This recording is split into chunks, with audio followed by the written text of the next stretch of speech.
Alors,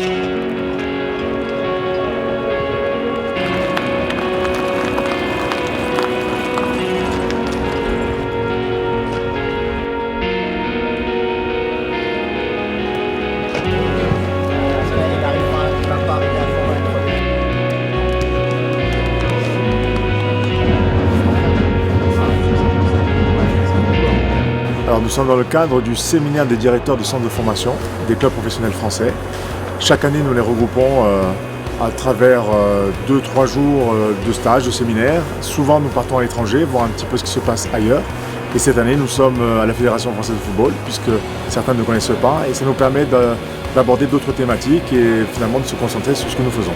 Cela rassemble donc tous les directeurs des centres de formation des clubs français, c'est-à-dire le Paris Saint-Germain, c'est-à-dire l'Olympique de Marseille, c'est-à-dire Valenciennes, c'est-à-dire tous les clubs des différentes catégories qui composent le paysage de la formation française.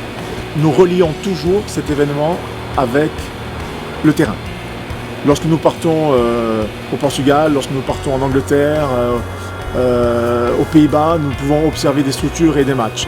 Ça a été le même cas aujourd'hui. Ici, nous sommes à Paris.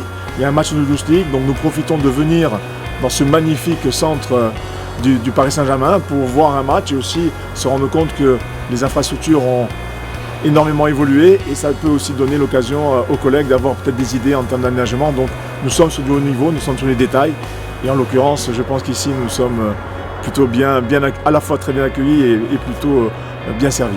Alors, durant ce séminaire, nous essayons de leur proposer un programme en rapport avec le haut niveau, à travers par exemple le témoignage de Denis Anco, qui est un ancien directeur de centre de formation, qui est passé avec les pros et qui offre un témoignage sur la relation entre les centres de formation et les pros. Nous avons pu avoir des collègues de la fédération sur l'innovation et la recherche avec ce qui se passe en cours, à savoir les innovations concernant la data, la préparation mentale, la dimension mentale qui est devenue très importante. C'est aussi à travers un match comme celui-ci, où il y a un match de Youth League, donc un match de haut niveau de jeunes, qui nous permet de voir aussi les meilleurs joueurs et la formation française. Ça nous permet aussi d'aborder des sujets comme des sujets scientifiques sur le développement de l'enfant, qui est pleinement le sujet et la préoccupation des centres de formation. Et tout ça à travers des différentes interventions, notamment sur les championnats nationaux, avec peut-être la possibilité de modifier ou pas ce qui se passe actuellement, puisque vous le savez, nous le savons, la formation française est réputée, elle est reconnue mondialement, nos joueurs s'exportent énormément, nos joueurs sont reconnus.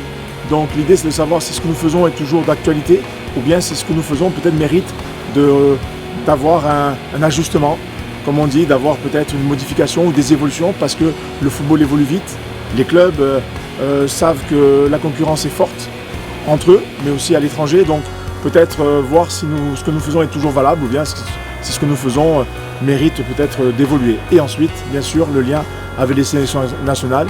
Lionel Roussel, le directeur des sélections nationales, interviendra demain matin pour parler aussi du lien et de tout ce que nous faisons avec nos jeunes en sélection. Et ensuite, nous terminerons par la DTN avec les collègues sur le jeu qu'on a pu voir, le jeu d'une façon générale. Qu'est-ce qui se passe en termes aussi d'évolution dans le jeu? Quelles sont les grandes thématiques qui ressortent à travers des grandes compétitions pour, pareil, envisager quelques modifications à travers peut-être la formation de cadre, à travers la formation du joueur. Et si vous voulez, à travers ce séminaire, on essaie de balayer l'ensemble des champs, des domaines qui ont un très haut niveau, tout simplement. Les 2 premiers jours ont été très positifs puisque les collègues ont, je pense, adoré les différentes interventions, puisque nous essayons aussi de mettre en place des interventions qui ne soient pas que descendantes, mais avec aussi beaucoup d'échanges. Sur les championnats nationaux, effectivement, il y a eu des débats, il y a des échanges, il y a des commentaires et pour très bien un consensus. Mais par rapport aux intervenants, je peux vous dire qu'il y a eu de grande qualité. Je remercie Pascal Duché et Adrien Cédéo déjà d'être intervenus et qui ont montré des facettes scientifiques sur l'aspect du développement des athlètes de haut niveau. Denis Anco qui a fait une intervention très remarquable et remarquée de son parcours. Donc si vous voulez, je pense qu'on est sur cet aspect du haut niveau, c'est-à-dire que les intervenants sont des intervenants de haut niveau et ça tombe très bien parce que les directeurs de centre, eux aussi, gèrent des équipes de haut niveau, des joueurs de haut niveau, donc on est pleinement dans le thème. En termes d'encadrement, donc il y avait Hubert Fournier, le DTN, il y avait Franck Chaussidière qui s'occupe des centres de formation et moi-même. Et bien évidemment, nous étions accompagnés aussi des différents sélectionneurs des équipes de France, avec Lionel Roussel, le directeur, Bernard Diomède, Jean-Luc Vanouk et l'ensemble des collègues aussi de la DTN qui sont venus nous accompagner pendant ce séminaire.